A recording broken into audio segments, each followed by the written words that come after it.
गुज़श्ता रोज़ कराची के इलाके नीपा चौरंगी पर पेश आने वाले अफसोसनाक हादसे में 3 साला मासूम इब्राहिम तो चल बसा, लेकिन इंतजामिया के लिए ये मौत कई सवालात छोड़ गई।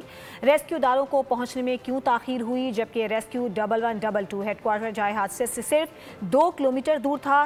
डीजल कैसे ख़त्म हुआ, लाश क्यों नहीं निकाली जा सकी? हमारे नुमाइंदे साद गुज्जर इस हवाले से बात करने के लिए मौजूद है रेस्क्यू हेडक्वार्टर में। साथ बताइएगा क्या बताया गया है? हाँ जी बिल्कुल, इस वक्त मैं गुलशन इकबाल में मौजूद हूँ और मेरे अकब में आप देख रहे होंगे रेस्क्यू 1112 के हेडक्वार्टर के बाहर में इस वक्त मौजूद हूँ। ये वही जो है लोकेशन है जहाँ से गुज़श्ता रोज़ एक अफसोसनाक हादसा पेश आया। 3 साला इब्राहिम एक गटर में गिरकर जाँ बहक हो गया। वो लोकेशन जो नीपा चौरंगी की लोकेशन थी और ये हेडक्वार्टर रेस्क्यू 1112 का, इनका जो टोटल फासला है वो 2 किलोमीटर का है। सवाल यहाँ पर यह पैदा होता है कि 2 किलोमीटर फासले में इतने घंटे क्यों लगे? 14 घंटे ऑपरेशन के बावजूद डेड बॉडी ना निकाल सके।